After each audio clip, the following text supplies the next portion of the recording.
How's it going? I'm Walker Reviews. In this video, I'd like to talk about my favorite games from this year, 2023. I know it's been a while since I did my last video. I believe it was Saw X, which I reviewed. But yeah, I wanted to close out with this video with telling you about some of my favorite games from this year. So, in no particular order, well, pretty much this did really begin at the start of the year. Dead Space Remake, brilliant. I have very good fond memories of playing the original on 360 back in the day. This, it took the original game, just made it a hell of a lot better, and we got a outstanding, shift of gameplay. It's pretty much, if you imagine the original and Dead Space 2 mixed together, it's just a much better, improved version. It is a remake, but it's just 10 times better. It doesn't really change anything. The story is still the same. The necromorphs are as scary as they, if not scarier, but the encounters are actually almost the same. Weapons are still the same as well. The haptic feedback on PlayStation 5 is excellent. With the adaptive triggers, it likes to push up. Sometimes a weapon may jam. For example, the plasma cutter. If you run out of ammo or you're close to running out of ammo, it can be hard to push down, and it kind of goes up, which is kind of a cool feature. So that's nice. It gives you a bit of the haptic feedback, and it's brilliant for that. Now this is probably, was it this year? Yes, it was. Resident Evil 4 Remake. This probably was my most anticipated game from this year. Some of you may disagree, but to me, this was an excellent start. So far, it's been an excellent year for survival horror games. I mean, these two came out nearly at the same time. This, I think, was March, February. But yeah, Resi 4, fantastic. If you haven't seen my review, check it out. I gave an exact verdict of what I think of it. It's an instant 10 out of 10. It was actually nominated at the Game Awards. Didn't win anything, but it received a few nominations, which is good. I haven't played the DLC yet, Separate Ways, but I think they're planning to release a gold edition of this, so I'm not going to pay $7.99 for an extra content. So if there is a complete edition, I'll get it. What else did we get? There is a few which I didn't pick up. There's actually one this year that I missed, and it was Jedi Fallen Order. Not Fallen Order, Star Wars Jedi Survivor. I will get it at some point, but I hear that had a really rocky launch when it came out. It was almost broken. So I think it's fixed now. So I'll give that a try at some point. I hear it's very good. I hear Boba Fett makes an appearance, which is awesome. Really liked the first game. It was like a Star Wars sort of Uncharted game in a way.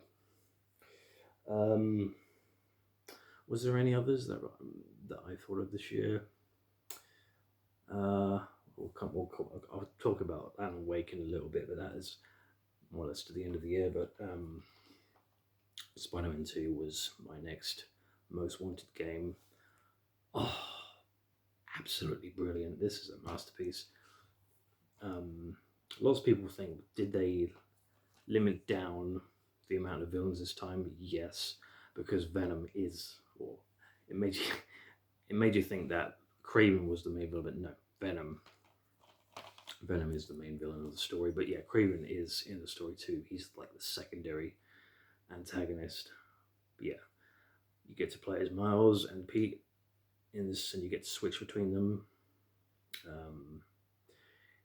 The black suit is introduced, and of course Venom is introduced. It's a different take on Venom, an original take, which is always good. I believe you'll probably get some DLC. It didn't win at the Game Awards. It received no wins, but we did get about 7. I'm not sure if it's 7, but it did get a few nominations, but no awards won. The game of the year this year was Baldur's Gate 3, which I've never played, and frankly, I don't really have any interest in it. I hear it's a good RPG, but I'm not really into RPGs anymore.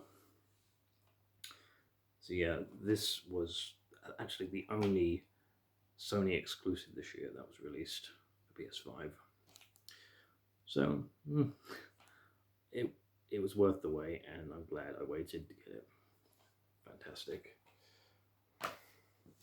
Now this I wouldn't consider a new, but it is in a way. I suppose it is a kind of a new because it's been remade completely, and that's Cyberpunk 2077, the Ultimate Edition. Yeah, 3 years since it came out, and yeah, we all know the state of how it was when it first released. Yeah, it is what it was, but they CD Projekt did rekindle themselves. I would say, how would you say it? They just decided to remake it and listen to the fans, and yeah, we finally have the game fixed, a working game at last. You know, it's on like almost like a No Man's Sky moment in a way, but yeah, the last gen versions were beyond repair. So PS4 and Xbox One versions, they'll never ever see the light of day because they're just mess. So they just said, okay, we'll cancel those and just jump to fixing the game on next generation. And that's exactly what they did. And this includes Phantom Liberty DLC with Idris Elba. I'm playing it right now, Cyberpunk, and I'm sure I'll get to playing the DLC. But yeah, it's so much better than it was before 3 years ago. Yeah, this really should have been 2023. Should have been the year that they released Cyberpunk, but yes, we did get it in this. I wouldn't call this a remake. It's more of just a re-release. We did actually get the next gen port digitally, but I wanted to wait until all of it was bundled together. Yeah, excellent. It's the game you should be playing right now. It's perfect time to play it. That's what I mean. Yeah, so Alan Wake. Obviously, Alan Wake didn't come to physical, but it's a digital release only.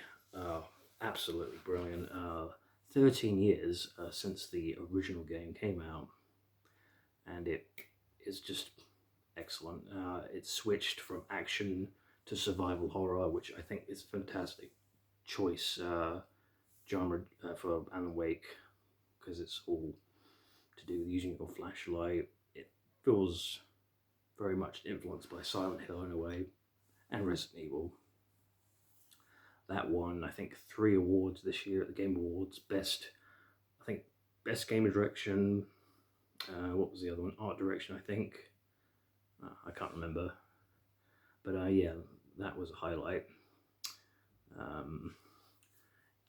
That's pretty much it. There isn't really any others except for Jedi Survivor, which I plan on catching up with at some point. We've just got Avatar, Frontiers of Pandora, which, no, I'm not interested in Avatar at all. I did see the movie, like the first one, but I'm not interested in that sort of thing. It's all fantasy and stuff like that. No, I prefer Alien, to be honest, or Aliens. So yeah, that's pretty much a little talk about my games that I like this year. I'm looking forward to what's coming next year in 2024.